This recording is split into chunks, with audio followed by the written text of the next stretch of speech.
The first time Preston Vale told me to apologize to his son, he did it in front of 32 employees, a glass conference wall, and a catered lunch nobody touched after that.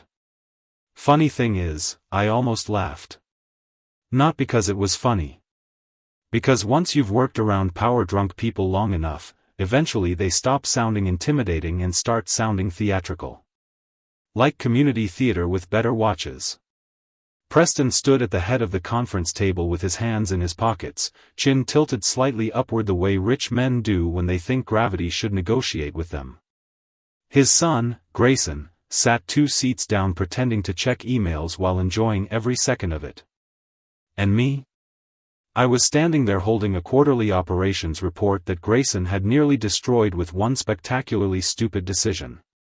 Preston looked at me and said, calm as rain. You embarrassed my son in front of the department. I remember blinking once. Outside the windows, downtown Atlanta looked gray and wet. Traffic crawled through drizzle 20 floors below us. I said, your son approved a vendor contract without legal review.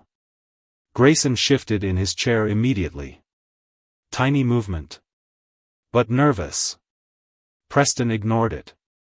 You could have handled it privately. I tried. 3 times. Doesn't matter. He folded his hands together. You owe him an apology. That room got real quiet. Not normal office quiet either. The kind where everybody suddenly becomes fascinated with iced tea cups and notebook margins because nobody wants accidental eye contact during an execution. I looked around the table. People I'd worked beside for 7 years. Some avoided my eyes. A few looked embarrassed for me. Maya looked furious. She sat near the end of the table in a navy blazer with her pen frozen midair. She already knew where this was going. Hell, everybody did. Because this wasn't about the contract. It was about Grayson Vale failing upward for 2 straight years while the rest of us cleaned up behind him like exhausted parents after a birthday party. Preston repeated himself. Apologize to my son.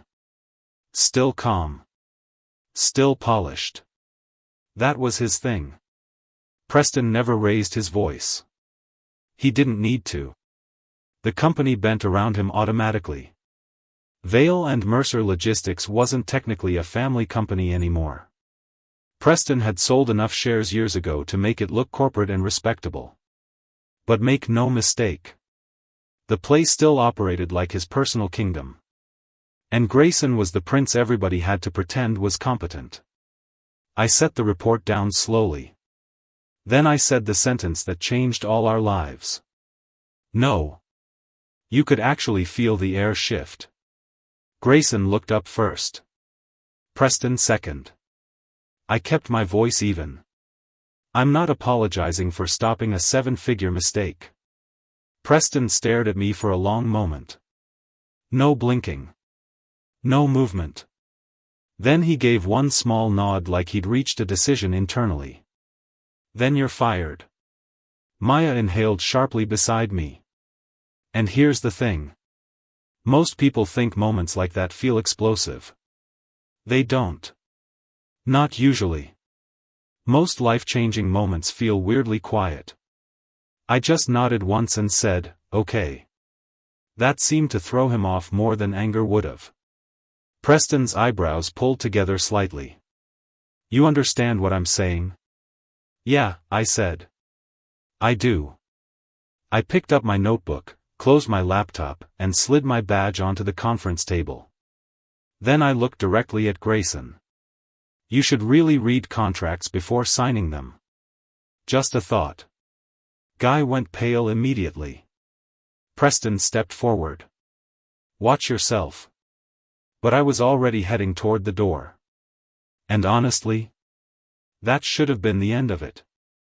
Except arrogant people have a habit of kicking problems twice just to make sure. That was Preston's mistake. See, I'd spent 7 years inside Vale and Mercer. 7 years being overlooked because I wasn't loud enough for executive culture. 7 years watching polished idiots get promoted for confidence while competent people carried the actual weight. I was Director of Operations Analytics. Which sounds boring because it absolutely was. But boring jobs see everything. Shipping delays. Insurance discrepancies. Vendor irregularities. Internal transfers. Expense padding. Executive override patterns. All the stuff flashy people ignore because spreadsheets don't clap for them. And over time, you notice things.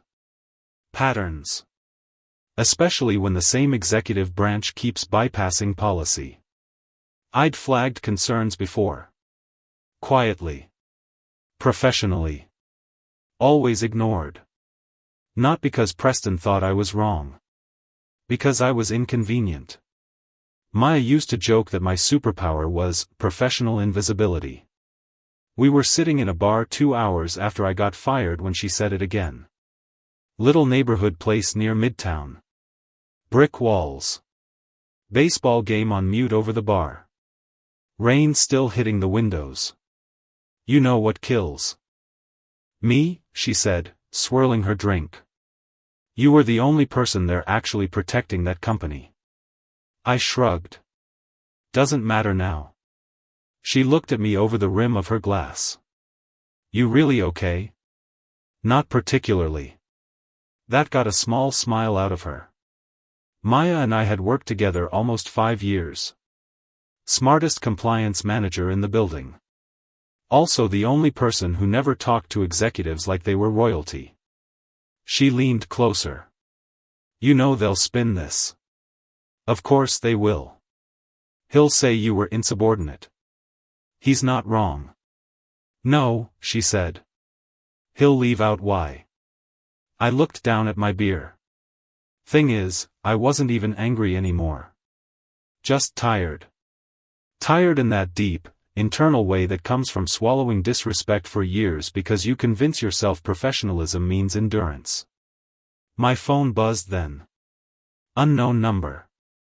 I answered. Elias Reed? Yeah. This is Naomi Keller from Henshaw Industrial Partners. That got my attention. Everybody in logistics knew Henshaw. Massive national distribution firm. Ruthlessly selective. Naomi continued. One of our board consultants attended your presentation at the Southern Freight Summit last year. He recommended you highly. I leaned back slowly. Okay. We heard you may no longer be with Vail and Mercer. That spread fast. We'd like to speak with you. Maya watched my face carefully. By the end of the call, she was already grinning. No way. I rubbed my forehead. Way. Tell me everything. I did. And for the first time all day, something shifted inside me. Not revenge. Perspective. Because suddenly getting fired didn't feel like punishment anymore. It felt like somebody accidentally opened a locked door. Over the next month, things moved fast. Henshaw brought me in initially as a senior operational strategist. Higher salary. Better benefits. Actual authority. But more importantly, they listened. First week there, I pointed out inefficiencies in one regional chain. Instead of getting defensive, the COO asked questions for an hour and took notes.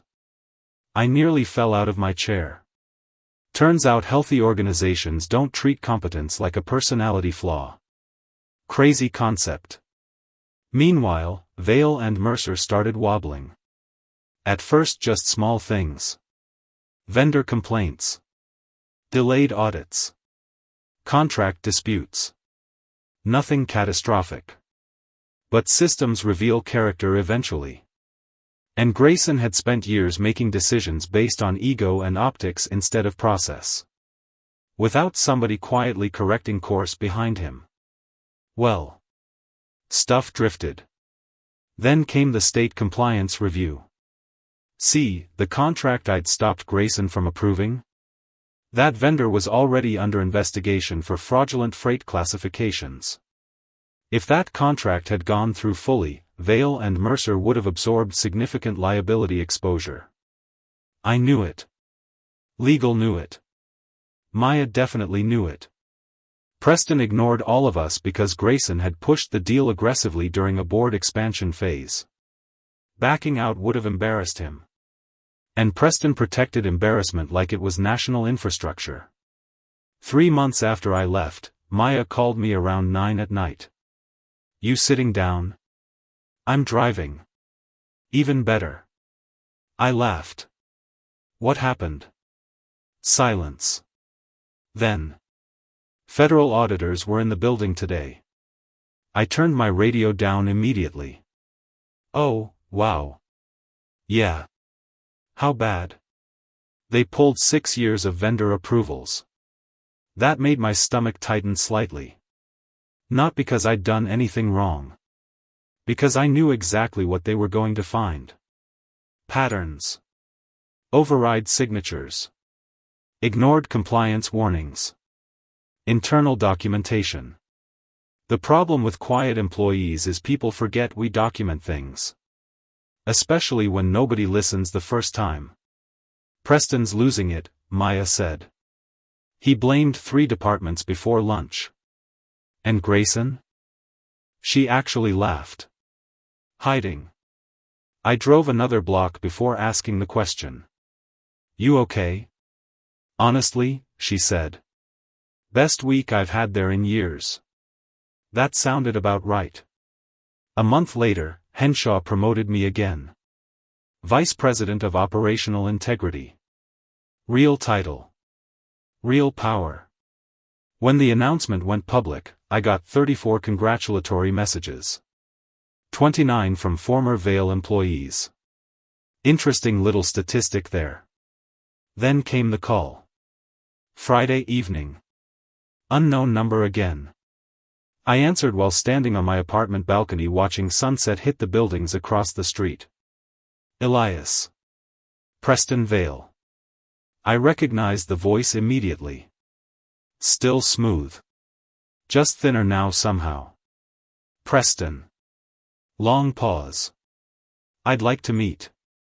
I leaned against the railing. For what? To discuss a business matter. There it was. Not apology. Not accountability. Business. Always business. I almost said no immediately. Probably should have. But curiosity's a dangerous thing.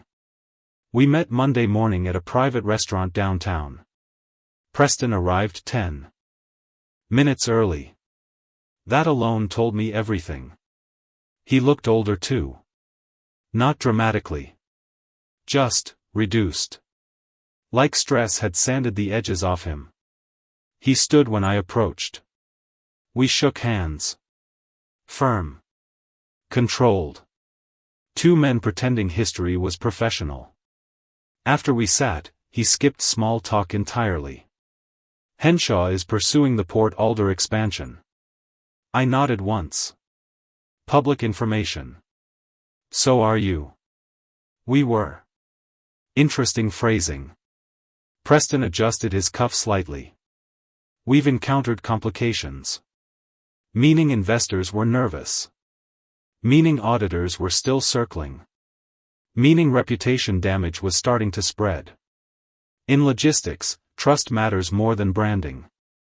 And Preston knew it. What does this have to do with me? I asked. He held my gaze carefully. Henshaw respects you. They pay me to work there. So hopefully. I'd like your help facilitating discussions. There it was. I almost admired the nerve. Almost. You fired me. You challenged executive authority publicly. No, I said calmly. I corrected your son publicly after he endangered the company. His jaw tightened slightly. First real crack all morning. We may have mishandled that situation.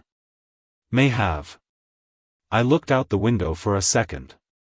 People crossing intersections below. Morning traffic humming through the city. Then I looked back at him. You told me to apologize for doing my job. Preston exhaled slowly. And now I'm asking professionally for your assistance. I smiled a little. Not mean. Just tired. You still don't get it. His eyes narrowed. Excuse me? This is why your company's collapsing. I leaned forward slightly. You think respect can be negotiated after damage is done? He said nothing. I continued quietly. You spent years protecting your son from consequences instead of preparing him for responsibility. Everybody around you adapted to that. People stopped telling the truth because truth became expensive. That landed. I could tell. Preston looked down briefly at the tablecloth. First time I'd ever seen him without immediate answers. Then he surprised me. He's my son. Simple sentence. Real sentence. Not executive language. Just a father. And weirdly enough, that softened something in me. Because I understood it. Loyalty makes people irrational sometimes. Especially parents. But love without accountability eventually becomes destruction wearing kindness. I said, gentler this time, then you should have taught him better. Silence settled between us. Finally Preston spoke again. He's stepping down. I blinked once. What? Board decision. His voice sounded exhausted now. Mine too. Well. There it was. The cost. Not dramatic. Not explosive. Just inevitable. Preston rubbed his hands together slowly. I built that company from 2 trucks and a rented warehouse, he said quietly. I thought protecting him meant helping him. Yeah, I said softly. I figured. For a second, he looked less like a powerful executive and more like an aging man realizing too late that control and guidance aren't the same thing. Funny how human people become after consequences arrive. He looked up at me finally. Would you consider consulting during the transition? I let the question sit there. Months earlier, I would have accepted instantly just to prove something. But anger fades when your life improves. That's the part revenge stories usually leave out. Sometimes the real victory is not needing the room anymore. I shook my head. No. Preston nodded slowly like he expected it. But I wasn't finished.